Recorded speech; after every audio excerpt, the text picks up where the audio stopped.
Hi hello ನಮಸ್ಕಾರ good evening welcome back to K S Guruji. ಹೇಗಿದ್ದೀರಾ ಎಲ್ಲರೂ? ಪ್ರಿಪ್ರೇಷನ್ ಚೆನ್ನಾಗಿ ನಡೀತಾ ಇದೆ ಅನ್ಕೋತೀನಿ. ಆಗಲೇ ನೋಟಿಫಿಕೇಷನ್ ಬಂದು 3 ದಿನ ಆಯ್ತಲ್ಲ. ಇಷ್ಟೊತ್ತಿಗಾಗಲೇ ಒಂದು ಒಳ್ಳೆ ಟೈಮ್ ಟೇಬಲ್ ಹಾಕ್ಕೊಂಡು ಯಾವ್ಯಾವ ಮಂತಲ್ಲಿ ಯಾವ್ಯಾವ ವೀಕಲ್ಲಿ ಯಾವ ಸಬ್ಜೆಕ್ಟ್ಸ್ ಮುಗಿಸ್ಬೇಕು ಅಂತ ಡಿಸೈಡ್ ಮಾಡಿದರೆ ಅನ್ಕೋತೀನಿ. ಪಾಲಿಟಿ ಇದೆ, ಹಿಸ್ಟ್ರಿ ಇದೆ, ಜಿಯೋಗ್ರಫಿ ಇದೆ, ಎಕನಾಮಿಕ್ಸ್ ಇದೆ, ಬೇಸಿಕ್ ಸೈನ್ಸ್ ಇದೆ, ಸೈನ್ಸ್ ಆ್ಯಂಡ್ ಟೆಕ್ನಾಲಜಿ ಇದೆ, ಕರೆಂಟ್ ಅಫೇರ್ಸ್ ಇದೆ, ಮೆಂಟಲ್ ಎಬಿಲಿಟಿ ಇದೆ. ಸುಮಾರು 7 ಸಬ್ಜೆಕ್ಟ್ಸ್. ಸೊ ಎಲ್ಲದಕ್ಕೂ ಒಂದೊಂದು ವಾರ ಟೈಮ್ ಕೊಡಿ. ಒಂದು ರೌಂಡ್ ಕರೆಕ್ಟಾಗಿ ಓದಿ, ಜೊತೆಗೆ ಅಟ್ಲೀಸ್ಟ್ 2 to 3 ರೌಂಡ್ಸ್ 2 to 3 ಬಾರಿ ರಿವಿಷನ್ ಮಾಡ್ಕೊಳ್ಳಿ. ಕರೆಂಟ್ ಅಫೇರ್ ಚೆನ್ನಾಗಿ ಓದ್ಕೊಳ್ಳಿ. ಇದಾದಮೇಲೆ ಮೆಂಟಲ್ ಎಬಿಲಿಟಿ ಒಳ್ಳೆ ಪ್ರಾಕ್ಟೀಸ್ ಇರಲಿ. ಪ್ರೀವಿಯಸ್ ಇಯರ್ ಕ್ವಶನ್ಸ್ ಸಾಲ್ವ್ ಮಾಡೋದು ಮರಿಬೇಡಿ. ಜೊತೆಗೆ ಡೈಲಿ MCQ ಸಾಲ್ವ್ ಮಾಡೋದನ್ನು ಮರಿಬೇಡಿ.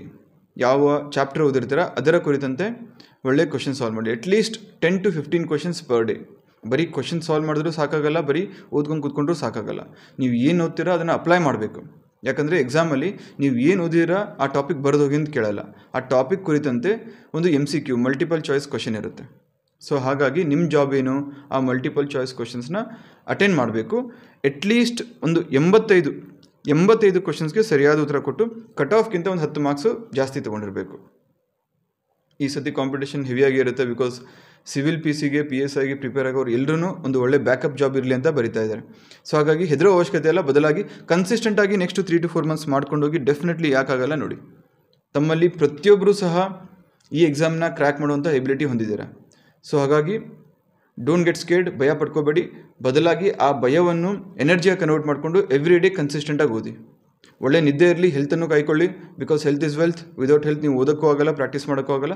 ಸೊ ಹೆಲ್ತ್ ಕಾಯ್ಕೊಳ್ಳೋದ್ರ ಜೊತೆಗೆ ಕನ್ಸಿಸ್ಟೆಂಟಾಗಿ ಎವ್ರಿ ಡೇ ಪ್ರಿಪ್ರೇಷನ್ ಮಾಡಿ. 7 to 8 hours ಮಿನಿಮಮ್ ಓದ್ಕೊಂಡೋಗಿ. So welcome back to daily current affairs classes by KS Guruji. ಇವತ್ತು ಡೇ 3 17 ಸೆಪ್ಟೆಂಬರ್. ಇಂದು ಪ್ರಜಾವಾಣಿ ಮತ್ತು ದ ಹಿಂದೂ ಈ 2 ಪ್ರಮುಖ ದಿನಪತ್ರಿಕೆಗಳಲ್ಲಿ ಯಾವ್ಯಾವ ರಿಲಿವೆಂಟ್ ನ್ಯೂಸ್ ಆರ್ಟಿಕಲ್ಸ್ ಬಂದಿತ್ತು ಅದನ್ನು ಡಿಸ್ಕಷನ್ ಮಾಡ್ತೀನಿ. ಈಗಾಗಲೇ ಕ್ಲಾಸ್ 1 ಮತ್ತು ಕ್ಲಾಸ್ 2 ಸಕ್ಸಸ್ಫುಲಿ ಮುಗಿಸಿದ್ದೀವಿ. ಐ ಹೋಪ್ ನಿಮ್ಗೆ ಎಲ್ರಿಗೂ ಇಷ್ಟ ಆಗಿದೆ ಅನ್ಕೋತೀನಿ. ಆ್ಯಂಡ್ ಒಳ್ಳೊಳ್ಳೆ ಸಜೆಷನ್ಸ್ ಕೂಡ ಕೊಟ್ಟಿದ್ದೀರಾ. ಸೊ ಅದರಲ್ಲಿ ಪ್ರಮುಖವಾಗಿ 2 ಸಜೆಷನ್ಸ್ನ ಇವತ್ತು ಇಂಪ್ಲಿಮೆಂಟ್ ಮಾಡ್ತಾಯಿದ್ದೀನಿ. ಮೊದಲೇದೇನಪ್ಪ ಏನಂದರೆ, ತಮ್ಮಲ್ಲಿ ಹಲವಾರು ಜನ ಇಂಗ್ಲೀಷ್ ಮೀಡಿಯಂ ಸ್ಟೂಡೆಂಟ್ಸ್ ಸಹ ಇದ್ದೀರಾ. ನಿಮ್ಮ ಡಿಮ್ಯಾಂಡ್ ಏನಾಗಿತ್ತು, ಕನ್ನಡದಲ್ಲಿ ನಾನೇನು ಕ್ವಶನ್ಸ್ ಕೊಡ್ತಾ ಇದ್ದೀನಿ ಅದನ್ನು ಇಂಗ್ಲೀಷಲ್ಲೂ ಟ್ರಾನ್ಸ್ಲೇಟ್ ಮಾಡಿ ಡಿಸ್ಕಸ್ ಮಾಡಿ ಅಂತ ಹೇಳಿದ್ರಿ. ಸೊ ಡನ್, ಇದನ್ನು ಇವತ್ತಿಂದ ಇಂಪ್ಲಿಮೆಂಟ್ ಮಾಡ್ತಾ ಇದ್ದೀನಿ. ಸೆಕೆಂಡ್ ಒನ್ನು, ನಾನು ಆರ್ಟಿಕಲ್ಸ್ ಮಧ್ಯೆ ಹಲವಾರು ಫ್ಯಾಕ್ಟ್ಸ್ಗಳನ್ನ ಅಥವಾ ಚಿಕ್ಕ ಪುಟ್ಟ ಕ್ವಶನ್ಸ್ಗಳನ್ನು, ರಿಲೇಟೆಡ್ ಕ್ವಶನ್ಸ್ಗಳನ್ನ ಕೇಳ್ತಾ ಇದ್ದೆ ಆ ಆರ್ಟಿಕಲ್ಗೆ ಸಂಬಂಧಪಟ್ಟಂತೆ. ಅದು ಕೆಲವರಿಗೆ ಬರ್ಡನ್ ಆಗ್ತಾ ಇದೆ. ಯಾಕೆ ಬರ್ಡನ್ ಆಗ್ತಾ ಇದೆ ಅಂದರೆ, ಗೊತ್ತಿದ್ದರೆ ಒಳ್ಳೆಯದು, ಗೊತ್ತಿಲ್ಲ ಅಂದರೆ ಏನು ಮಾಡಬೇಕಾಗುತ್ತೆ, ಅವರು ವಿಡಿಯೋ ಪಾಸ್ ಮಾಡಿ ಅದನ್ನು ಗೂಗಲ್ ಸರ್ಚ್ ಮಾಡಿ ಅದನ್ನು ಓದಿ ನೋಟ್ಸ್ ಮಾಡ್ಕೋಬೇಕಾಗ್ತಾ ಇದೆ. ಎಸ್, ಬರ್ಡನ್ ಆಗುತ್ತೆ. ಬಿಕಾಸ್ ಎಕ್ಸಾಮ್ ಹತ್ತಿರ ಇದೆ. ನೀವು ಪ್ರತಿದಿನ ಬರೀ ಇವತ್ತಿನ ಕರೆಂಟ್ ಅಫೇರ್ಸ್ಗೆ 2 to 3 ಅವರು ಸ್ಪೆಂಡ್ ಮಾಡೋಕ್ಕಾಗಲ್ಲ. ಅನ್ನೆಸೆಸರಿ ಆಗುತ್ತೆ, ವೇಸ್ಟ್ ಆಗುತ್ತೆ. ಸೊ ಹಾಗಾಗಿ ಈ ಸಜೆಷನ್ಸ್ ಕೂಡ ನಾನು ಎಕ್ಸೆಪ್ಟ್ ಮಾಡ್ಕೊಂಡಿದ್ದೀನಿ. ಇಂಪಾರ್ಟೆಂಟ್ ಫ್ಯಾಕ್ಟ್ ಇದ್ದರೆ ಅದಕ್ಕೆ ಅಸೋಸಿಯೇಟೆಡ್ ಆರ್ಟಿಕಲ್ಗೆ ನಾನೇ ಉತ್ತರ ಕೊಡ್ತೀನಿ. ಅದ್ರ ಜೊತೆಗೆ ಅಲ್ಲೋ ಇಲ್ಲೋ 1-2 ಕ್ವಶನ್ಸ್ ಕೇಳ್ತೀನಿ. ಬಿಕಾಸ್ ದಿ ಇಂಟೆನ್ಷನ್ ಈಸ್, ಬೇರೆಯವ್ರ ಥರ ನಾನು ಸಹ ಇಲ್ಲೇ ಕ್ವಶನ್ ಕೇಳಿ ಇಲ್ಲೇ ಆನ್ಸರ್ ಹೇಳಿದ್ರೆ ಅದು ನಿಮ್ಗೆ ಹೆಲ್ಪ್ ಆಗಲ್ಲ. ಶಾರ್ಟ್ ಟರ್ಮಲ್ಲಿ ಆಫ್ಕೋರ್ಸ್ ಈ ವಿಡಿಯೋ ಮುಗಿಯೋವರೆಗೂ ನಾನು ಪ್ರಶ್ನೆ ಹೇಳ್ತೀನಿ, ನೀವು ಉತ್ತರ ಕೇಳ್ತೀರಾ, ಆ ಟಾಪಿಕ್ ಬರುತ್ತೆ, ಆ ಇಶ್ಯೂ ನಿಮಗೆ ಅರ್ಥ ಆಗುತ್ತೆ. ಬಟ್ ಮೈಂಡ್ ಈ ಥರ ವರ್ಕ್ ಆಗಲ್ಲ. ಇದು ಕಾಂಪಿಟೇಟಿವ್ ಎಕ್ಸಾಮ್ ಆಗಿರೋದ್ರಿಂದ ನೀವು ಏನು ಓದ್ತಾ ಇದ್ದೀರಾ ಅದ್ರ ಜೊತೆಗೆ ಹೇಗೆ ಓದಬೇಕು, ಹೇಗೆ ಆನ್ಸರ್ ಮಾಡಬೇಕು ಅದು ಸಹ ಬೇಕಾಗುತ್ತೆ. ಅದು it comes only by practice. ನಿಮ್ಮ ಬ್ರೈನ್ಗೆ ಆ ಥರ ಎಕ್ಸಸೈಸ್ ಕೊಟ್ಟಾಗ ಮಾತ್ರ ಬ್ರೈನ್ ಆ ರೀತಿ ವರ್ಕ್ ಮಾಡೋಕ್ಕೆ ಶುರು ಮಾಡುತ್ತೆ. ಒಂದು ಆರ್ಟಿಕಲ್ ಹೇಳಿ ಅದನ್ನು ರಿಲೇಟೆಡ್ ಏನಾದರೂ ನಿಮಗೆ ಗೊತ್ತಿದ್ದರೆ ಥಿಂಕ್ ಮಾಡೋಕ್ಕೆ ಹಚ್ಚೋದೇ ಇದರ ಉದ್ದೇಶ. ಆ ಥರ ಥಿಂಕ್ ಮಾಡಿ ಪ್ರಾಕ್ಟೀಸ್ ಆಗುತ್ತಲ್ಲ, ಒಂದು ಆಬ್ವಿಯಸ್ಲಿ 1-2 ದಿನದಲ್ಲಿ ಈ ಬೆನಿಫಿಟ್ ನಿಮಗೆ ಕಾಣಿಸಲ್ಲ. 15 days 20 days 21 days definitely benefit ಗೊತ್ತಾಗುತ್ತೆ. ಯಾವುದೋ ಒಂದು ಪ್ರಶ್ನೆಗೆ ನಿಮಗೆ ಉತ್ತರ ಗೊತ್ತಿಲ್ಲದೇ ಇದ್ದರೂ ಸಹ ನಿಮ್ಮ ಮೈಂಡ್ ಯಾವ ರೀತಿ ಟ್ರೈನಪ್ ಆಗಿರುತ್ತೆ ಅಂದರೆ, ಆ ಒಂದು ಪರ್ಟಿಕ್ಯುಲರ್ ಟಾಪಿಕ್ಕಿಗೆ ನಿಮ್ಗೆ ರಿಲೇಟೆಡ್ ಏನಾದರೂ ಗೊತ್ತಿದೆಯಾ ಅಂತ ಮೈಂಡ್ ರಿಸರ್ಚ್ ಮಾಡುತ್ತೆ. ಸೊ ಈ ರೀತಿ ಗೊತ್ತಿಲ್ಲದೇ ಇರುವಂತಹ ಟಾಪಿಕ್ಗೂ ಸಹ ಅನ್ನೋಯಿಂಗ್ಲಿ ಆರ್ ನೋಯಿಂಗ್ಲಿ ಇಂಡೈರೆಕ್ಟ್ಲಿ ನೀವು ಉತ್ತರವನ್ನು ಮಾರ್ಕ್ ಮಾಡಿ ಬರ್ಬೋದು. ಇದೇ ಕಾಂಪಿಟೇಷನ್ ಉದ್ದೇಶ. ಕಾಂಪಿಟೇಟಿವ್ ಎಕ್ಸಾಮ್ಸಲ್ಲಿ ನೀವೇನು ಸಬ್ಜೆಕ್ಟ್ಸ್ ಓದ್ತಾ ಇದ್ದೀರಾ, ರೆಫರೆನ್ಸ್ ಬುಕ್ಸ್ ಇದೆ, ನೋಟ್ಸ್ ಇದೆ, ಮಾರ್ಕೆಟಲ್ಲಿ ಅವೈಲೇಬಲ್ ಇದೆ, ಇಂಟರ್ನೆಟ್ಟಲ್ಲಿದೆ, PDF ಸಿಗುತ್ತೆ, ಎಲ್ರಿಗೂ ಸಿಗುತ್ತೆ. ನಿಮ್ಮ ಥರನೇ ಹಲವಾರು ಜನ ಓದ್ತಾ ಇದ್ದಾರೆ. ಬಟ್ ಅವ್ರಿಗಿಂತ ಬೆಟರ್ ನೀವು ಹೇಗಾಗ್ಬೋದು, ನಿಮ್ಮ ಬ್ರೈನ್ಗೆ ಕೆಲಸ ಕೊಡಿ. ಮೇಕ್ ಇಟ್ ಥಿಂಕ್, ಯೋಚನೆ ಮಾಡೋಕ್ಕೆ ಹಚ್ಚಿ, ಕೆಲಸ ಮಾಡೋಕ್ಕೆ ಹಚ್ಚಿ. ಆವಾಗ ಎಕ್ಸಾಮಿನೇಷನ್ ಹಾಲಲ್ಲಿ ನಿಮ್ಗೆ ಗೊತ್ತಾಗುತ್ತೆ. ಸೊ ಎಲ್ಲರ ರೀತಿ ನೀವು ಒಂದು 65-70 ಮಾರ್ಕ್ಸ್ ಸ್ಕೋರ್ ಮಾಡಿಬಿಡ್ತೀರಾ. ಇದ್ರ ಮೇಲೆ ಏನು ಸ್ಕೋರ್ ಮಾಡೋದಿದೆಯಲ್ಲ ಚಾಲೆಂಜಿಂಗ್. ಹಾಗಂತ ಭಯಪಡೋ ಅವಶ್ಯಕತೆ ಇಲ್ಲ. ಸಾವಿರಾರು ಪೋಸ್ಟ್ ಇದೆ. ಕನ್ಸಿಸ್ಟೆಂಟಾಗಿ ಚೆನ್ನಾಗಿರೋ ರೀತಿಯಲ್ಲಿ ನೀವು ಓದ್ಕೊಂಡೋದ್ರೆ ಡೆಫಿನೆಟ್ಲಿ ತಮ್ಮಲ್ಲಿ ಪ್ರತಿಯೊಬ್ಬರು ಸಹ ಈ ಎಕ್ಸಾಮ್ನ ಕ್ರ್ಯಾಕ್ ಮಾಡುವಂಥ ಎಬಿಲಿಟಿ ಹೊಂದಿದ್ದೀರಾ. So that's it, let's begin today's class. But before that, ಯಾರು ಪ್ರಥಮ ಬಾರಿ ನಮ್ಮ ಯೂಟ್ಯೂಬ್ ಚಾನಲ್ಗೆ ಬರ್ತಾ ಇದ್ದೀರಾ, ಸಬ್ಸ್ಕ್ರೈಬ್ ಮಾಡ್ಕೊಳ್ಳಿ, ಬೆಲ್ ಐಕನ್ ಪ್ರೆಸ್ ಮಾಡಿ. ಆ್ಯಂಡ್ ದೆನ್ ಒನ್ಸ್ ಅಗೇನ್, ಏನಾದರೂ PDF ಡಾಕ್ಯುಮೆಂಟ್ಸ್ ಇದ್ದರೆ ಆ್ಯಂಡ್ ಅನೌನ್ಸ್ಮೆಂಟ್ಸ್ ಇದ್ದರೆ KS ಗುರೂಜಿ ಅಫಿಷಿಯಲ್ ಟೆಲಿಗ್ರಾಮ್ ಚಾನಲಲ್ಲಿ ಅನೌನ್ಸ್ಮೆಂಟ್ ಮಾಡ್ತೀವಿ. ಸೊ KS ಗುರೂಜಿ ಅಫಿಷಿಯಲ್ ಅಂತ ಟೆಲಿಗ್ರಾಮಲ್ಲಿ ಸರ್ಚ್ ಮಾಡಿದ್ರೆ ಸಿಗುತ್ತೆ, ಜಾಯಿನ್ ಕೂಡ ಆಗ್ಬೋದು. ಸೊ ಫಸ್ಟ್ ಕ್ವೆಶನ್, ನಾನು ಮುಂಚೆನೇ ಹೇಳ್ದಂಗೆ ಈ ಕ್ವೆಶನ್ಸ್ ಎಲ್ಲವೂ ಸಹ ಇವತ್ತಿನ ಕರೆಂಟ್ ಅಫೇರ್ಸ್ ಆರ್ಟಿಕಲ್ ಬೇಸಿಸ್ ಮೇಲೆ ಇರುತ್ತೆ. ಮನಸ್ಸೋ ಇಚ್ಛೆ ನನಗೆ ಮನಸ್ಸಿಗೆ ಬಂದಂತೆ ಎಲ್ಲಿಂದನೋ ನಾನು ಕ್ವೆಶನ್ನ ಕಾಪಿ ಪೇಸ್ಟ್ ಮಾಡಿ ಹಾಕಲ್ಲ, ಬದಲಾಗಿ ಇವತ್ತಿನ ಕರೆಂಟ್ ಅಫೇರ್ಸ್ ಆಧಾರದ ಮೇಲೆ ಕ್ವೆಶನ್ಸ್ ಫ್ರೇಮ್ ಆಗಿರುತ್ತೆ. ಸೊ ಅದನ್ನೇ ಡಿಸ್ಕಷನ್ ಮಾಡ್ತೀನಿ.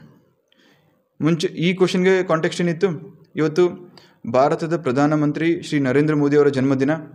ಹಾಗಾಗಿ ಪ್ರಜಾವಾಣಿ ಹಾಗೂ ದ ಹಿಂದೂಯಲ್ಲಿ ಫ್ರಂಟ್ ಪೇಜಲ್ಲೇ ಒಂದು ದೊಡ್ಡ ಆರ್ಟಿಕಲ್ ಕೊಟ್ಟಿದ್ದರು ಅವರ ಅಚೀವ್ಮೆಂಟ್ಸ್ ಬಗ್ಗೆ. ಅದರಲ್ಲಿ ಅವರ ಟರ್ಮಲ್ಲಿ 2014ರಿಂದ ಅವರೇನು ಭಾರತದ ಪ್ರಧಾನಮಂತ್ರಿಯಾಗಿ ಅಧಿಕಾರ ವಹಿಸ್ಕೊಂಡ್ರು, ಅಂದಿನಿಂದ ಇಲ್ಲಿಯವರೆಗೆ ಯಾವೆಲ್ಲ ಒಳ್ಳೊಳ್ಳೆ ಸ್ಕೀಮ್ಸ್ ಲಾಂಚ್ ಆಗಿದೆ, ಅದರಿಂದ ಪಬ್ಲಿಕ್ಗೆ ಯಾವ ರೀತಿ ಬೆನಿಫಿಟ್ ಆಗಿದೆ, ಸೊ ಆ ಸ್ಕೀಮು ಲಾಂಚ್ ಆದಂಥ ವರ್ಷ, ಈ ಥರ ಹಲವಾರು ಪ್ರಮುಖ ಯೋಜನೆಗಳ ಬಗ್ಗೆ ತಿಳಿಸ್ಕೊಟ್ಟಿದ್ರು.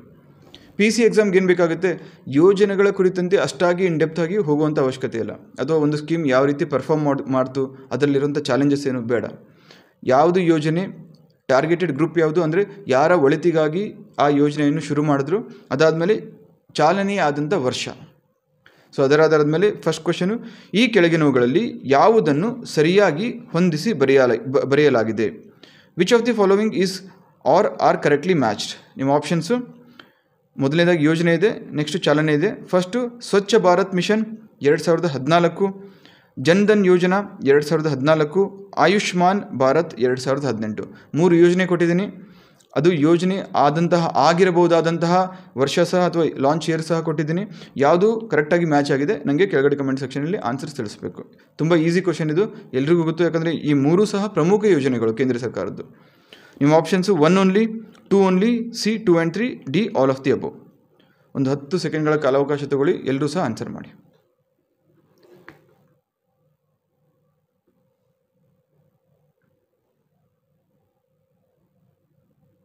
ಓಕೆ, ಎಸ್, ಸುಮಾರು ಜನ ಗೊತ್ತು. The right answer is all of the above. Swachh Bharat ಯೋಜನೆ 2014 ಅಕ್ಟೋಬರ್ 2ರಂದು ಗಾಂಧಿ ಜಯಂತಿ ದಿನ ಪ್ರಧಾನಮಂತ್ರಿ ನರೇಂದ್ರ ಮೋದಿಯವರು ಚಾಲನೆ ಕೊಟ್ಟರು. ಉದ್ದೇಶ ಏನಾಗಿತ್ತು? ಹೆಲ್ತ್ ಈಸ್ ವೆಲ್ತ್, ಅಥವಾ ಈ ಸ್ವಚ್ಛತೆಯಿಂದ ಯಾವ ರೀತಿ ನಮ್ಮ ಆರೋಗ್ಯ ವೃದ್ಧಿ ಆಗುತ್ತೆ ಅಂತ ಗಾಂಧೀಜಿಯವರು ಆವಾಗಲೇ ತಿಳಿಸ್ಕೊಟ್ಟಿದ್ರು. ಸ್ವಚ್ಛತೆ ಬಗ್ಗೆ, ಆಮೇಲೆ ಹೆಲ್ತ್ ಬಗ್ಗೆ ಅತಿಯಾಗಿ ಕಾಳಜಿ ಹೊಂದಿದ್ದವರು ಗಾಂಧೀಜಿ. ಸೊ ಹಾಗಾಗಿ ಇದನ್ನು ಅರಿತಂತಹ ಪ್ರಧಾನಮಂತ್ರಿ ನರೇಂದ್ರ ಮೋದಿಯವರು ಏನು ಮಾಡಿದ್ರು, ಈ ಯೋಜನೆಗೆ ಅಕ್ಟೋಬರ್ 2ರಂದೇ ಚಾಲನೆ ಕೊಡಬೇಕು ಅಂತ ಡಿಸೈಡ್ ಮಾಡಿ ಅಕ್ಟೋಬರ್ 2, 2014ರಂದು ಈ ಯೋಜನೆಗೆ ಒಂದು ಚಾಲನೆ ಕೊಟ್ಟರು. ಸಿಂಪಲ್ ಆಗಿದೆ, ಸ್ವಚ್ಛತೆ ಕುರಿತಂತೆ ಇದ್ದದ್ದು. ನೆಕ್ಸ್ಟು ಪ್ರಧಾನಮಂತ್ರಿ ಜನ್ಧನ್ ಯೋಜನಾ, ಇದನ್ನೂ ಸಹ ಯಾವಾಗ ಶುರು ಮಾಡಿದ್ರು? 2014ರಲ್ಲೇ ಶುರು ಮಾಡಿದ್ರು. ಉದ್ದೇಶ ಏನಾಗಿತ್ತು? ಯಾರು ಹಿಂದುಳಿದರು ಅಂದರೆ ಆರ್ಥಿಕವಾಗಿ, ಎಕನಾಮಿಕಲಿ ಆರ್ಥಿಕವಾಗಿ ಯಾರು ಹಿಂದುಳಿದಿರ್ತಾರೆ ಅವರಿಗೆ ಒಂದು ಬ್ಯಾಂಕ್ ಅಕೌಂಟನ್ನು ಓಪನ್ ಮಾಡಿಕೊಡುವಂಥ ಯೋಜನೆ. Zero balance account. ನಿಮ್ಮ ಖಾತೆಯಲ್ಲಿ ₹1 ಇಲ್ಲದೇ ಇದ್ದರೂ ಸಹ ಆ ಒಂದು ಖಾತೆಯನ್ನು ಅಕೌಂಟನ್ನು ಓಪನ್ ಮಾಡಿಕೊಡುವಂತಹ ಗುರಿಯನ್ನು ಹೊಂದಿದಂತಹ ಯೋಜನೆ. ಇದನ್ನು ಸಹ 2014ರಲ್ಲಿ ಚಾಲನೆಗೆ ಕೊಟ್ಟರು. ನೆಕ್ಸ್ಟು ಝೀರೋ ಬ್ಯಾಲೆನ್ಸು ಅಂದರೆ ಖಾತೆಯಲ್ಲಿ ₹0 ಇದ್ದರೂ ಸಹ ನೀವು ಖಾತೆಯನ್ನು ಓಪನ್ ಮಾಡ್ಬೋದು. ಜೊತೆಗೆ universal access to banking facilities, loan ತೊಗೊಳ್ಳೋದಾಗಿರ್ಬೋದು, ಅಥವಾ ಬ್ಯಾಂಕಿಂಗ್ ಸರ್ವಿಸಸ್ ಸರ್ಕಾರದಿಂದ, ಕೇಂದ್ರ ಸರ್ಕಾರದಿಂದ ಏನಾದರೂ ಬೆನಿಫಿಟ್ಸ್ ಬಂದರೆ ಅದನ್ನು ವಿಡ್ರಾ ಮಾಡ್ಕೊಳ್ಳೋದಾಗಿರ್ಬೋದು. ಪ್ರತಿಯೊಂದಕ್ಕೂ ಬ್ಯಾಂಕ್ ಖಾತೆ ಬೇಕಲ್ವಾ? ಈ ಯೋಜನೆ ಬರೋ ಮುಂಚೆ ಇನ್ನೂ ನಮ್ಮ ಭಾರತದಲ್ಲಿ ಸರಿಸುಮಾರು 30ರಿಂದ 40 ಕೋಟಿ ಜನಕ್ಕೆ ಬ್ಯಾಂಕ್ ಖಾತೆನೇ ಇರಲಿಲ್ಲ. ಎಷ್ಟೋ ಹಳ್ಳಿಗಳಲ್ಲಿ ಬಡಬಗ್ಗರಿಗೆ, ಟ್ರೈಬಲ್ಸ್ಗೆ ಬ್ಯಾಂಕ್ ಖಾತೆ ಅಂದ್ರೇ ಗೊತ್ತಿರಲಿಲ್ಲ. ಅವರ ಒಂದು ವ್ಯಾಪ್ತಿಯಲ್ಲಿ ಬ್ಯಾಂಕ್ಗಳೇ ಇರಲಿಲ್ಲ. ಸೊ ಈ ಯೋಜನೆ ಬಂದ ಮೇಲೆ ಹಲವಾರು ಬೆನಿಫಿಟ್ಸ್ನ ಡೈರೆಕ್ಟಾಗಿ ಕೇಂದ್ರ ಸರ್ಕಾರದಿಂದ ತೆಗೆದುಕೊಳ್ಬೋದು. ಅವರ ಅಕೌಂಟ್ಗೆ ಹಣ ವರ್ಗಾವಣೆ ಆಗುತ್ತೆ, ಅದನ್ನು ವಿಡ್ರಾ ಮಾಡ್ಬೋದು. ಹೇಗೆ ವಿಡ್ರಾ ಮಾಡ್ಕೋಬೋದು? ಅವರಿಗೆ ರೂಪೇ ಅಂತ ಒಂದು ATM ಕಾರ್ಡ್ ಸಹ ಕೊಡ್ತಾರೆ. RuPay ATM card, debit card. So ಇದರಿಂದ ವಿಡ್ರಾ ಮಾಡ್ಕೋಬೋದು. ಇದರಲ್ಲಿ ವಿಮೆ ಸಹ ಸಿಗುತ್ತೆ, ಲೈಫ್ ಇನ್ಶೂರೆನ್ಸ್ ಸಿಗುತ್ತೆ. ಎಷ್ಟು? 30,000ಕ್ಕೆ. And accidental insurance cover, accident ಆದರೆ ಸಹ ವಿಮೆ ಸಿಗುತ್ತೆ, ಅದು 1 ಲಕ್ಷಕ್ಕೆ. 2 ಯೋಜನೆ ಆಯಿತು. ಮೊದಲನೇದಾಗಿ ಸ್ವಚ್ಛ ಭಾರತ್ 2014ರಲ್ಲಾಯಿತು. ನಂತರ ಪ್ರಧಾನಮಂತ್ರಿ ಜನ್ಧನ್ ಯೋಜನಾ, ಇದು ಸಹ ಯಾವಾಗಾಯಿತು? 2014ರಲ್ಲಿ. ನಂತರ ಮೂರನೇದು ಆಯುಷ್ಮಾನ್ ಭಾರತ್ ಅಂತ ಕರಿತೀವಿ, ಅದಕ್ಕೆ ಇನ್ನೊಂದು ಹೆಸರು ಪ್ರಧಾನಮಂತ್ರಿ ಜನ್ ಆರೋಗ್ಯ ಯೋಜನಾ. ಇದಕ್ಕೆ ಪ್ರಧಾನಮಂತ್ರಿ ಜನ್ ಆರೋಗ್ಯ ಯೋಜನಾ ಸಹ ಅಂತ ಕರೀತಾರೆ. ಇದು ಲಾಂಚ್ ಆಗಿದ್ದು 2018ರಲ್ಲಿ. ಭಾರತದಲ್ಲಿ ರೈಟ್ ಟು ಹೆಲ್ತ್, ಯಾರಿಗೂ ಸಹ ದುಡ್ಡಿಲ್ಲ ಅಂತ ಹೆಲ್ತ್ ಕೇರ್ ಫೆಸಿಲಿಟೀಸ್ ಅಥವಾ ಹಾಸ್ಪಿಟಲ್ ಫೆಸಿಲಿಟೀಸ್ ಸಿಗದೇ ಇರೋ ರೀತಿ ಆಗಬಾರ್ದು ಅಂತ ಒಂದು ಉದ್ದೇಶ ಇಟ್ಕೊಂಡು ಲಾಂಚ್ ಮಾಡಿದಂತಹ ಯೋಜನೆ ಇದು. ಯಾವುದು? ಪ್ರಧಾನಮಂತ್ರಿ ಜನ್ ಆರೋಗ್ಯ ಯೋಜನಾ ಅಥವಾ ಆಯುಷ್ಮಾನ್ ಭಾರತ್ ಮಿಷನ್. ಪ್ರಮುಖ ಅಂಶಗಳು ಏನೇನು? 5 ಲಕ್ಷ ರೂಪಾಯಿ ಪ್ರತಿ ಫ್ಯಾಮ್ಲಿಗೆ 5 ಲಕ್ಷ ರೂಪಾಯಿಯಷ್ಟು ವಿಮೆ ಸಿಗುತ್ತೆ, 5 lakhs ಪರ್ ಇಯರ್. ಅದಾದಮೇಲೆ ಸುಮಾರು 11 ಕೋಟಿ ಫ್ಯಾಮ್ಲೀಸ್ಗೆ ಈ ಯೋಜನೆ ತಲುಪುತ್ತೆ. ಸೊ ಇದಷ್ಟೇ ಅಲ್ಲದೆ ಪ್ರೈಮರಿ ಹೆಲ್ತ್ ಕೇರ್ ಸೆಂಟರ್ಸು ಅಥವಾ ಡಿಸ್ಟ್ರಿಕ್ಟ್ ಹಾಸ್ಪಿಟಲು, ತಾಲೂಕು ಹಾಸ್ಪಿಟಲು ಸಹ ಈ ಯೋಜನೆಯ ಬೆನಿಫಿಟ್ಸ್ನ ಒಬ್ಬ ರೋಗಿ ಅಡ್ಮಿಟ್ ಆಗೋ ಮುಖಾಂತರ ಪಡಿಬೋದು. ಸೊ 3 ಯೋಜನೆಗಳು ಕಲ್ತ್ವಿ. ಯಾವ್ಯಾವುದು? ಸ್ವಚ್ಛ ಭಾರತ್ ಮಿಷನ್ನು, ಜನ್ಧನ್ ಯೋಜನೆ, ಆಯುಷ್ಮಾನ್ ಭಾರತ್. ಯಾರಿಗಾಗಿ ಶುರು ಮಾಡಿದಂಥ ಯೋಜನೆಗಳು, ಯಾವ ವರ್ಷ? 2014, 14, 18. ಈ 3 ಅಂಶ ಗೊತ್ತಿದ್ರೆ ಸಾಕು ನಿಮಗೆ. ರೈಟ್, ಅರ್ಥ ಆಯ್ತಲ್ಲ? ಸುಮಾರು ಜನಕ್ಕೆ ಗೊತ್ತು, ಇದು ಈಸಿ ಕ್ವಶನ್ನು. Next question. ಇತ್ತೀಚೆಗೆ ರೊಮೇನಿಯಾದಲ್ಲಿ ನಡೆದ ವಿಶ್ವ ಯೂತ್ ಚೆಸ್ ಚಾಂಪಿಯನ್ಶಿಪ್ನಲ್ಲಿ ಚಿನ್ನದ ಪದಕ ಗೆದ್ದ ಭಾರತೀಯ ಯಾರು? ಈ ಕ್ವಶನಲ್ಲೇ ನಿಮ್ಗೆ ಇನ್ನೊಂದು ಕ್ವಶನ್ನು ಸೇರಿಸ್ಬೋದು. ಇದರಿಂದನೇ ಫ್ರೇಮ್ ಮಾಡ್ಬೋದು. ಏನು?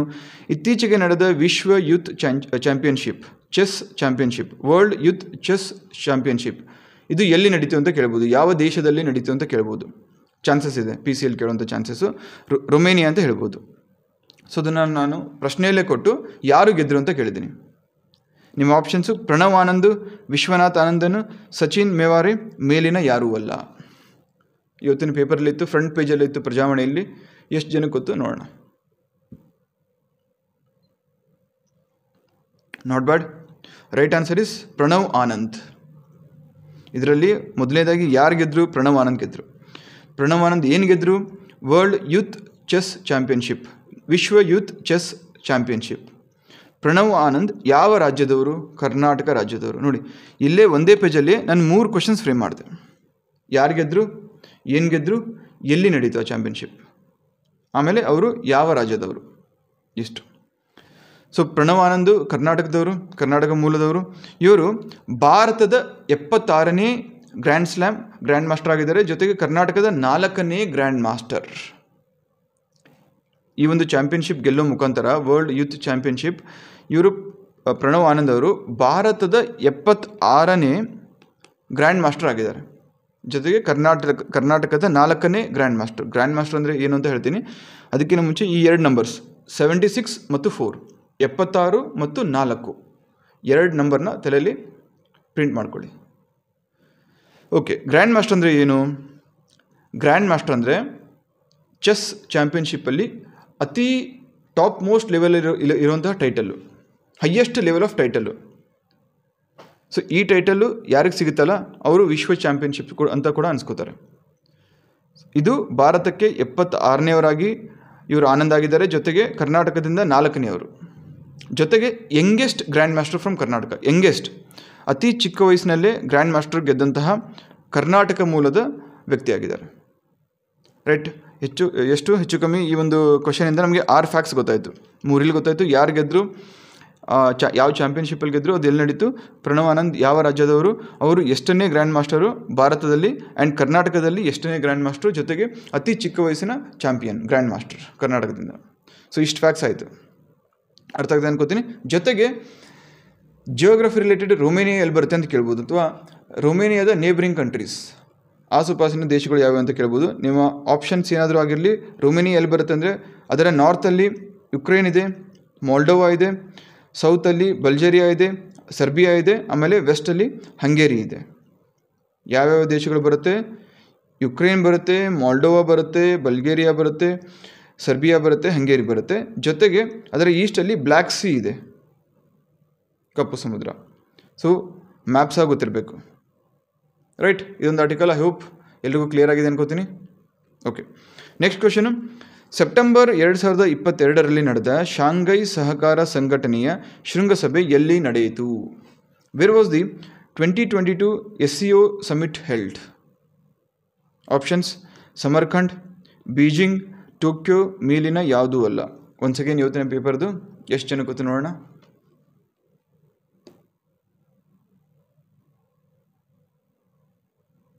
Okay, not bad. So right answer is Samarkand. ಎಲ್ಲಿ ಬರುತ್ತೆ ಇದು? ಉಜ್ಬೇಕಿಸ್ತಾನ್. ಪ್ರಶ್ನೆ, 2022 ಸೆಪ್ಟೆಂಬರಲ್ಲಿ ಶೃಂಗಸಭೆ ನಡೀತು. SCOದು ಶಾಂಘೈ ಕೋಆಪರೇಷನ್ ಆರ್ಗನೈಸೇಷನ್ ಅಥವಾ ಶಾಂಘೈ ಸಹಕಾರ ಸಂಘಟನೆ ಅಂತ ಕರಿತೀವಿ. ಎಲ್ಲಿ ನಡೀತೀವಿ ಅಂದರೆ ಸಮರ್ಖಂಡ್ ಅಂತ ಒಂದು ಸ್ಥಳದಲ್ಲಿ ನಡೀತು. ಸಮರ್ಖಂಡ್ ಎಲ್ಲಿ ಬರುತ್ತೆ ಅಂದರೆ ಉಜ್ಬೇಕಿಸ್ತಾನಲ್ಲಿ ಬರುತ್ತೆ. ಸೊ ಇತ್ತೀಚೆಗೆ ಶುರುವಾಗಿದೆ. ಉಜ್ಬೇಕಿಸ್ತಾನಲ್ಲಿ ಸಮರ್ಖಂಡ್ ಅನ್ನೋ ಒಂದು ರೀಜನ್ ಬರುತ್ತೆ. ಹಾಗಾಗಿ ವರ್ಲ್ಡ್ ಮ್ಯಾಪಲ್ಲಿ ಉಜ್ಬೇಕಿಸ್ತಾನ್ ಎಲ್ಲಿ ಬರುತ್ತೆ? ಉಜ್ಬೇಕಿಸ್ತಾನ್ ಸುತ್ತಮುತ್ತ ಇರುವಂಥ ದೇಶಗಳು ಯಾವ್ಯಾವು, ಇಷ್ಟು ಅಂಶಗಳು ನಿಮ್ಗೆ ಗೊತ್ತಿರಬೇಕು. ಉಜ್ಬೇಕಿಸ್ತಾನ್ ನಾರ್ತಲ್ಲಿ, ಉತ್ತರದಲ್ಲಿ ಇರುವಂಥದ್ದು ಕಜಕಸ್ತಾನ್, ಅದರ ದಕ್ಷಿಣದಲ್ಲಿ ಇರುವಂಥದ್ದು ತುರ್ಕ್ಮೆನಿಸ್ತಾನ್, ಹಾಗೆ ಈಸ್ಟಲ್ಲಿ ಇರುವಂಥದ್ದು ತಜಿಕಿಸ್ತಾನ್, ಆಮೇಲೆ ಕಿರ್ಜಿಸ್ತಾನ್, ಜೊತೆಗೆ ಅದರ ಸೌತಲ್ಲಿ ಅಫ್ಘಾನಿಸ್ತಾನ್. ಇಷ್ಟು ಎಲ್ಲ ಸ್ಥಾನಗಳೇ ಇವೆ.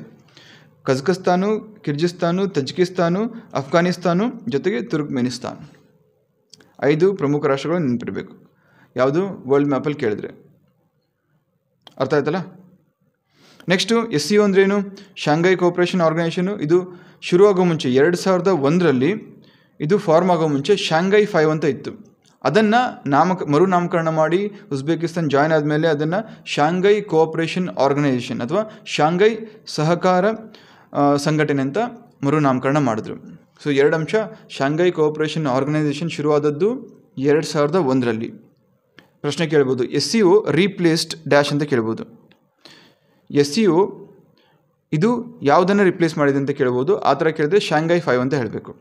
ಆಮೇಲೆ ಮ್ಯೂಚುವಲ್ ಸೆಕ್ಯೂರಿಟಿ, ಡಿಫೆನ್ಸು ಅಥವಾ ಎಕನಾಮಿಕ್ ಅಲಿಯನ್ಸು, ಆರ್ಥಿಕವಾಗಿ ಸಬಲರಾಗಲು ಒಬ್ರಿಗೊಬ್ಬರು ಸಪೋರ್ಟ್ ಮಾಡುವಂತಹ ಗುರಿ ಹೊಂದಿರುವಂತಹ ಯಾವುದು ಸಂಘಟನೆ ಇದಾಗಿದೆ.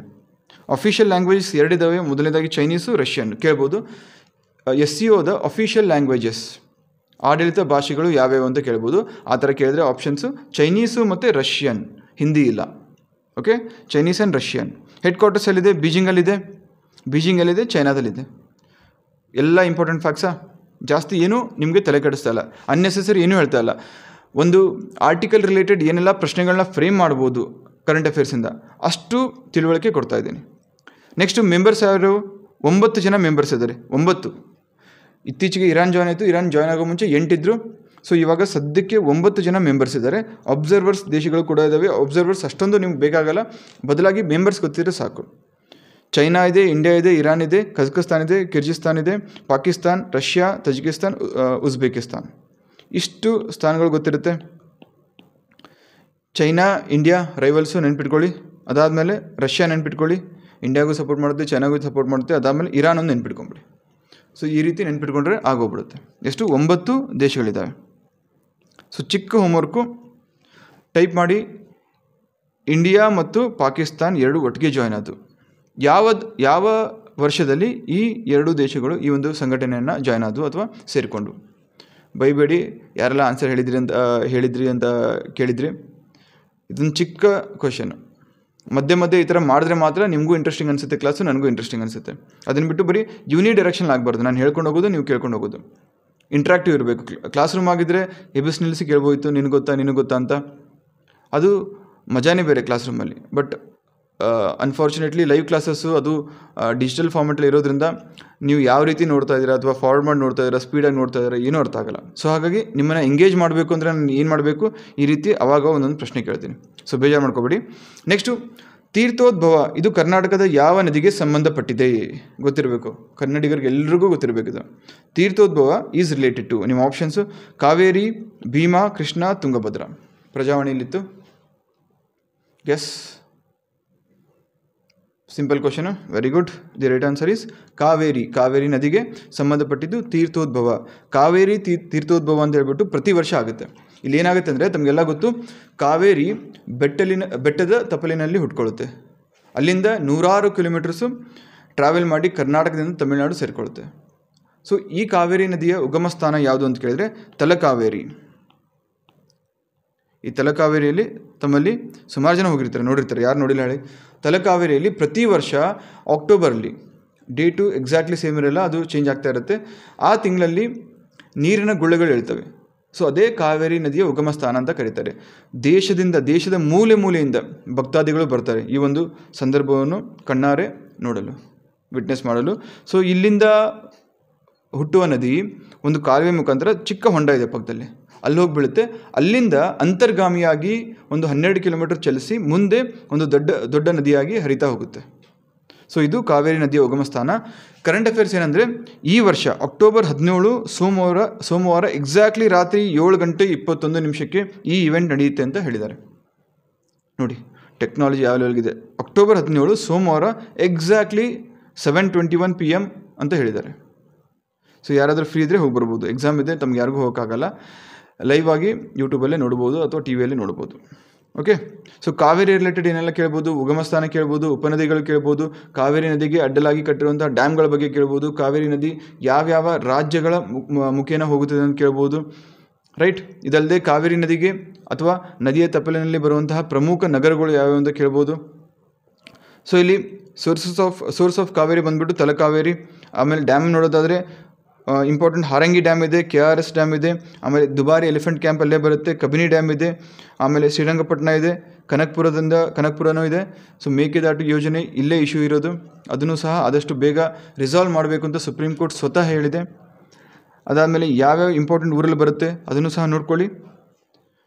ಸೊ ನೆಕ್ಸ್ಟು ಕೊಕ್ರೆಬೈಲು, ಟಿ ನರಸೀಪುರ, ಈ ಥರ ಕಾವೇರಿ ಒಂದು ವಲಯದಲ್ಲಿ, ಅದಕ್ಕೆ ಸಂಬಂಧಪಟ್ಟಂತಹ ವಲಯದಲ್ಲಿ ನಮಗೆ ಈ ಥರ ಪ್ರಮುಖ ಸ್ಥಳಗಳು, ಆಕರ್ಷಣೀಯ ಸ್ಥಳಗಳು ಸಹ ನೋಡೋಕ್ಕೆ ಸಿಗ್ತವೆ. ಇದಾಯಿತು. ನೆಕ್ಸ್ಟ್ ಕ್ವಶನು, ಸಂವಿಧಾನದ 93ನೇ ವಿಧಿಯ ಪ್ರಕಾರ ಅಥವಾ 93ನೇ ವಿಧಿಯು ಯಾರ ಕುರಿತದ್ದಾಗಿದೆ? Article 93 of the Indian constitution is related to article 93 of the Indian constitution. ನಿಮ್ಮ options president of India, speaker of Lok Sabha, deputy speaker of Lok Sabha, both B and C. ಭಾರತದ ರಾಷ್ಟ್ರಪತಿಗಳು, ಲೋಕಸಭೆಯ ಸಭಾಪತಿಗಳು ಅಥವಾ ಲೋಕಸಭೆಯ ಉಪಸಭಾಪತಿ, and B and C both. ಯಾರಿಗೆ ಗೊತ್ತು? ಸ್ವಲ್ಪ ಜನ ಕನ್ಫ್ಯೂಸ್ ಮಾಡ್ಕೊತಾ ಇದ್ದಾರೆ. ಎಕ್ಸಾಮಲ್ಲಿ ಇದೇ ರೀತಿ ಆಗುತ್ತೆ.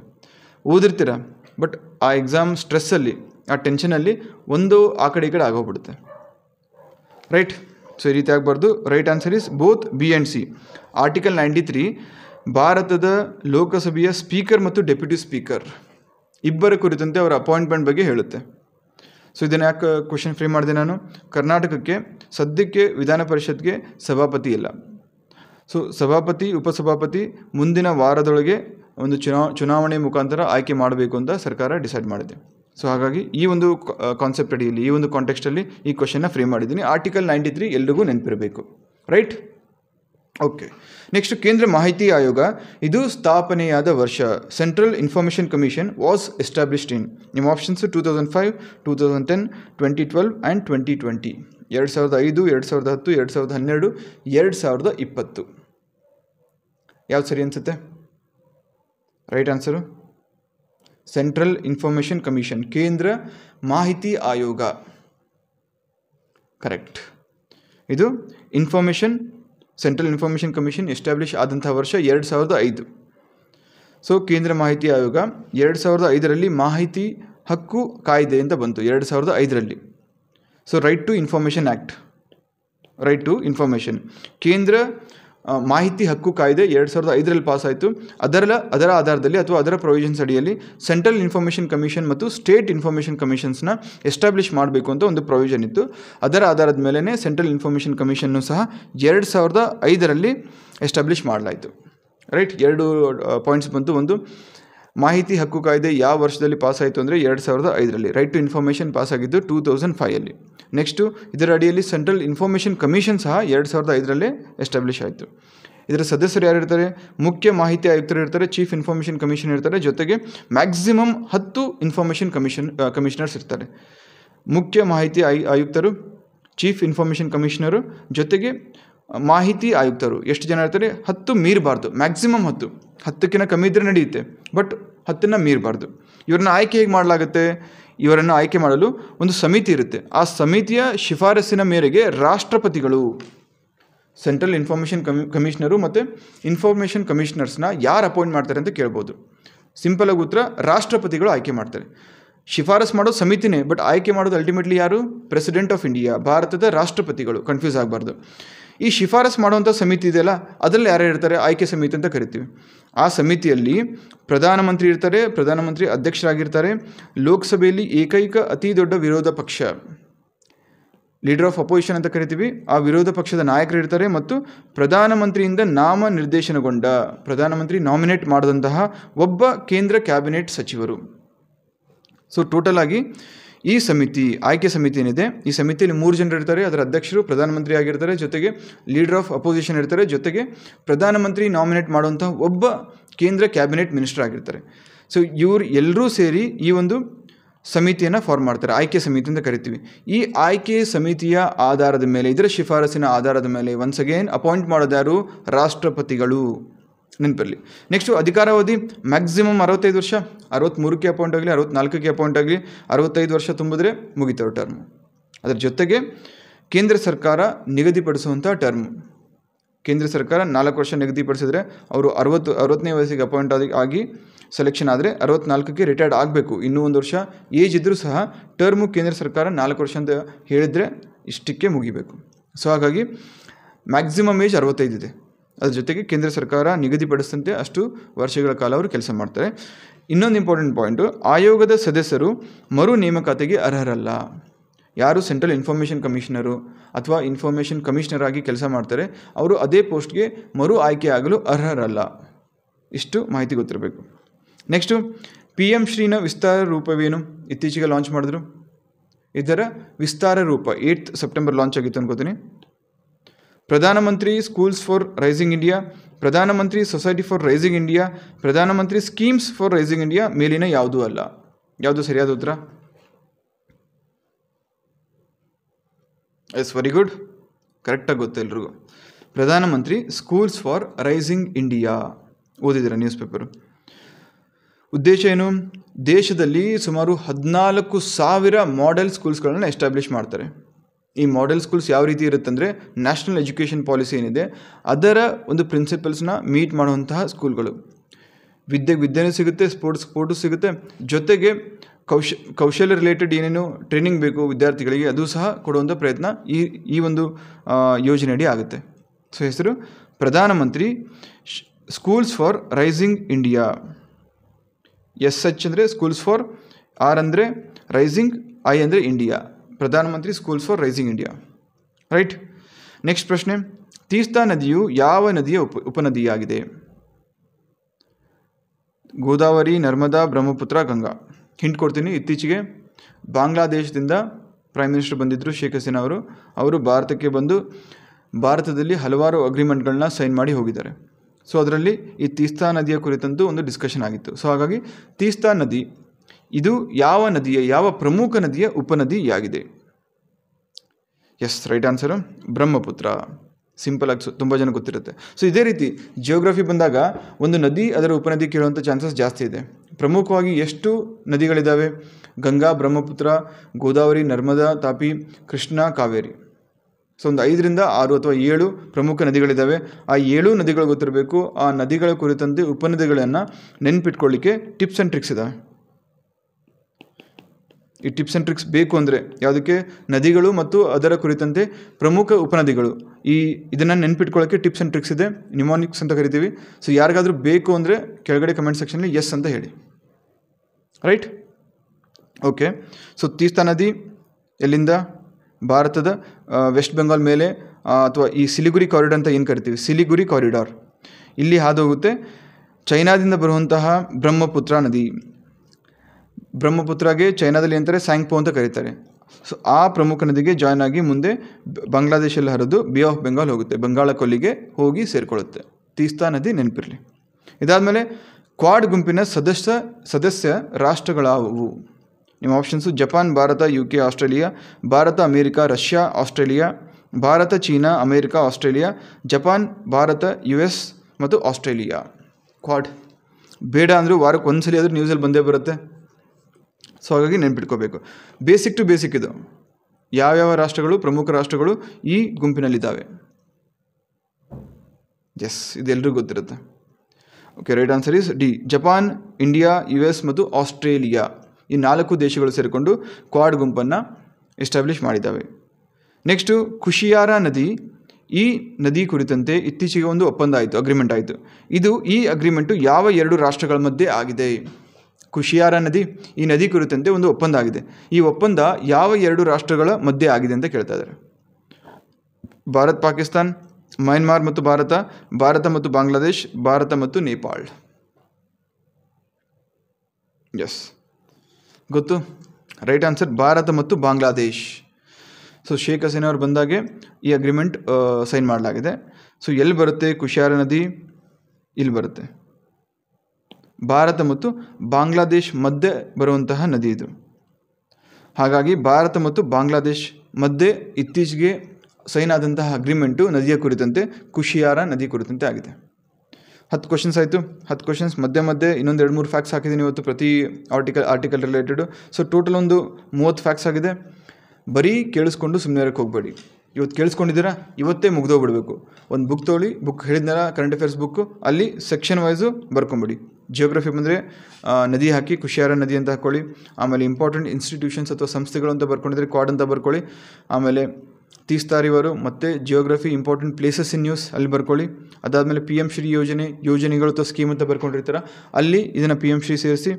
ಅದಾದಮೇಲೆ ಇಂಪಾರ್ಟೆಂಟ್ ಇನ್ಸ್ಟಿಟ್ಯೂಷನ್ಸಲ್ಲಿ once again central information commission ಬರ್ಕೊಳ್ಳಿ. ಸೊ ಈ ರೀತಿ ಬರೀ ಕೀವರ್ಡ್ಸ್ ಬರ್ಕೊಂಡು ಹೋಗಬೇಕು.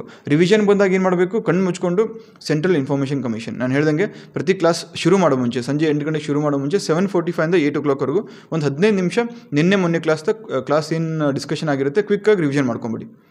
ಅದಾದಮೇಲೆ ಪ್ರತಿ ಶನಿವಾರ ಇಲ್ಲ ಭಾನುವಾರ, ಇವತ್ತು ಶನಿವಾರ ಅಲ್ವಾ, ಒಂದು ವಾರ ಪೂರ್ತಿ ಏನು ಓದಿರ್ತೀರ, ಮಲಗೋ ಮುಂಚೆ ಒಂದು ಅರ್ಧ ಗಂಟೆ ಹಿಡಿಯುತ್ತೆ. ಯಾಕಂದರೆ ಕ್ಲಾಸ್ ಕರೆಕ್ಟಾಗಿ ಕೇಳಿರ್ತೀರ. ಕ್ಲಾಸಲ್ಲಿ ಕೇಳುವಂಥ ಪ್ರಶ್ನೆಗಳಿಗೆ ನಾನು ಆನ್ಸರ್ ಹೇಳೋ ಮುಂಚೆ ಉತ್ತರ ಕೊಡುವಂಥ ಪ್ರಯತ್ನ ಮಾಡಿರ್ತೀರ. ಸೊ ಹಾಗಾಗಿ ಅಂದಿನ ಕೆಲಸ ಅಂದೇ ಮುಗಿದೋಗ್ಬಿಟ್ಟಿರುತ್ತೆ. ಸೊ ರಿವಿಷನ್ ಮಾಡೋಕ್ಕೆ ಜಾಸ್ತಿ ಟೈಮ್ ತೆಗೆದುಕೊಳ್ಳಲ್ಲ. ಹಾರ್ಡ್ಲಿ ಒಂದು ವಾರದ ಕರೆಂಟ್ ಅಫೇರ್ಸ್ ನಿಮಗೆ ಈ ಥರ ಮಾಡ್ಕೊಂಡೋದ್ರೆ ರಿವಿಷನ್ಗೆ ಪ್ರತಿ ವಾರ 15 ನಿಮಿಷ ಆದರೆ ಸಾಕು. ಸೊ ವೀಕ್ಲಿ ರಿವಿಷನ್ ಮಾಡ್ಕೊಳ್ಳಿ. ಜೊತೆಗೆ ಸೆಪ್ಟೆಂಬರ್ ಮುಗಿತಾ ಇದ್ದಂಗೆ ಸೆಪ್ಟೆಂಬರ್ 1 whole month ರಿವಿಷನ್ ಮಾಡ್ಕೊಳ್ಳಿ. ಯಾಕಿಷ್ಟು ಸ್ಟ್ರೆಸ್ ಮಾಡ್ತಾ ಇದ್ದೀನಿ ಕರೆಂಟ್ ಅಫೇರ್ಸ್ ಮೇಲೆ? ಯಾಕಂದರೆ ಸುಮಾರು 40 questions directly R indirectly current affairs basis ಮೇಲೇ ಬರುತ್ತೆ ಅಲ್ವಾ? ಸೊ ಹಾಗಾಗಿ 40 ಮಾರ್ಕ್ಸ್ ಯಾವುದೇ ಕಾರಣಕ್ಕೂ ಮಿಸ್ ಆಗಲೇಬಾರ್ದು. ತಮ್ಮಲ್ಲಿ ಪ್ರತಿಯೊಬ್ಬರು ಈ ವಿಡಿಯೋ ನೋಡ್ತಾ ಇರೋರಲ್ಲಿ 40 marks at any cost miss ಆಗಬಾರ್ದು, ಮಿಸ್ ಮಾಡಬಾರ್ದು. ರೈಟ್? ಎಷ್ಟು ಜನ ಮಿಸ್ ಮಾಡಲ್ಲ? ಎಸ್ ಅನ್ನಿ. ಗುಡ್. ಆಮೇಲೆ ನಿಮ್ಗೇನೋ ಡೌಟ್ಸ್ ಇದ್ದರೆ ನಾನು ಆದಷ್ಟು ಬೇಗ ಒಂದು ಲೈವ್ ಡೌಟ್ ಸೆಷನ್ ಕಂಡಕ್ಟ್ ಮಾಡ್ತೀನಿ. ಸೊ ಕ್ಲಾಸ್ ಮಧ್ಯೆ ಡೌಟ್ಸ್ನ ಅಡ್ರೆಸ್ ಮಾಡ್ಕೊಂಡು ಕೂತ್ಕೊಂಡ್ರೆ ಕ್ಲಾಸ್ ಟೈಮಿಂಗ್ ಹೊರಟೋಗ್ಬಿಡುತ್ತೆ. ಆಮೇಲೆ ಜೊತೆಗೆ ಬೇರೆಯವ್ರಿಗೂ ಸಹ ಡಿಸ್ಟರ್ಬ್ ಆಗುತ್ತೆ. ಸೊ ಹಾಗಾಗಿ ಪ್ರತಿ ವಾರಕ್ಕೊಂದ್ಸತಿ ಬರೀ ಡೌಟ್ಸ್ಗಂತಲೇ ಎತ್ತಿಡೋಣ. ಸೊ ಲೈವ್ ಕ್ಲಾಸ್ ಇರುತ್ತೆ, ನಿಮ್ಗೆ ಏನು ಡೌಟ್ಸ್ ಇರುತ್ತೆ ಕಮೆಂಟ್ ಸೆಕ್ಷನಲ್ಲಿ ಹಾಕಿ ಪ್ರತಿಯೊಂದು ಡೌಟ್ಸ್ಗೂ ಅಡ್ರೆಸ್ ಮಾಡ್ಕೊಂಡು ಹೋಗ್ತೀನಿ. Okay, thank you so much. All the very best. I hope ನಿಮಗೆ ಈ ಕ್ಲಾಸ್ ಇಷ್ಟ ಆಗಿದೆ ಅನ್ಕೋತೀನಿ. ಇಷ್ಟ ಆಗಿದ್ದರೆ ಇತರ ಸಹಪಾಠಿಗಳೊಂದಿಗೆ ಶೇರ್ ಮಾಡಿ, ಲೈಕ್ ಮಾಡಿ. Thank you so much. All the very best. Good luck. Good night.